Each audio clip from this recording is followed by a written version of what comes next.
Jodey Arrington, Republican congressman from Texas now, joins me. And I understand, Congressman Arrington, that you are introducing a resolution now to declare war on the drug cartels. How will that work?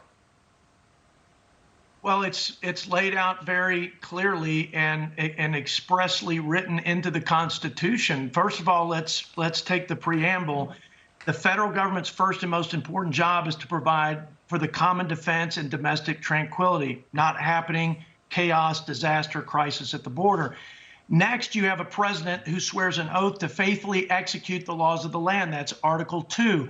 Not happening. No apprehension, no detention, catch and release, no notice to appear. Not enforcing the laws of the land.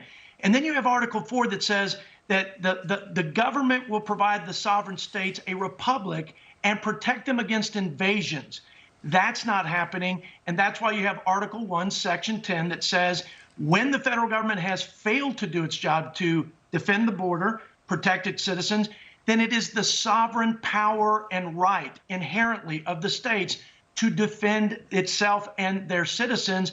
And I got to tell you, Harris, because of the paramilitary sophistication of the network of cartels who are totally in control of the border and of the influx of criminality, it is absolutely an invasion and a threat like we've never seen to the safety and security of our citizens in Texas and throughout the border. And I believe they have every constitutionally protected right to defend themselves on account of the factors that I just articulated.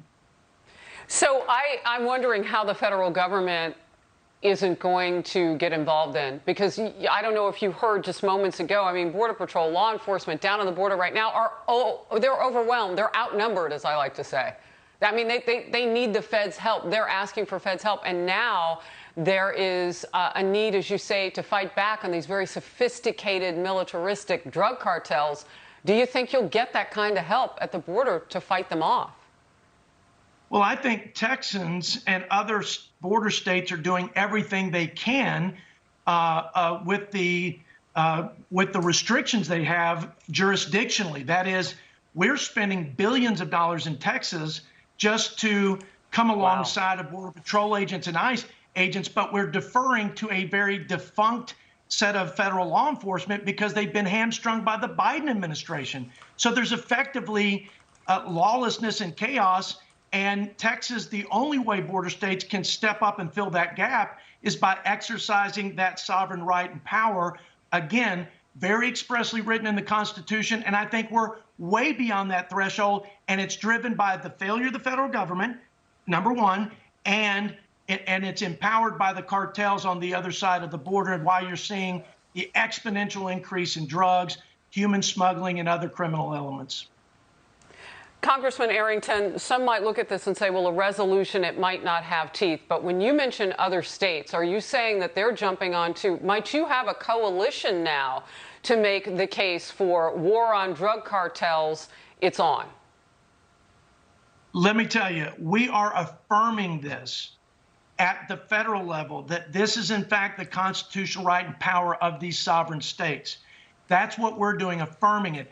But I have leaders in the state of Texas. My colleague, for example, Senator Charles Perry out of Lubbock, Texas, which is in my district, who has filed legislation that I believe will be taken up in August. And I believe you'll see others do accordingly and begin the debate. And in fact, I think ultimately exercise this right, take matters in their hands, defend their citizens, and do the job the federal government has failed to do.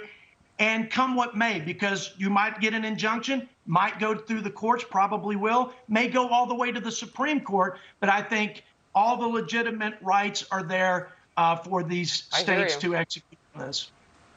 And the other thing you're going to do is you're going to catch fire among the American people, and they can put pressure on their local officials and leadership there, Democrat, Republican, the like. Many of those Democratic cities may not have the leadership that would follow something like this, but their voters will help them decide on that. Real quickly before I let you go, there was a man with a baby moments ago, and we took a report from our correspondent Aishna Hasni, who is down on the Texas border, and she said that man told her very desperate situations, he said, in El Salvador. I've been reading the itinerary of the Vice President, Kamala Harris, who still hasn't gone to our side of the border in the United States where Americans live. For another day, we'll get to that with you, Congressman. But the point is, she's going to Guatemala and the Northern Triangle country. She's only going to hit that one, and she's going to Mexico to meet with leaders. He's from El Salvador. We know that El Salvador and Honduras are also putting thousands of people at our border as well. What do you make of not hitting the whole Northern Triangle and not going to where you are in Texas? Well, I think it's a completely disrespectful of the citizens who live in the communities along the border. They've shown no regard to prioritizing our citizens.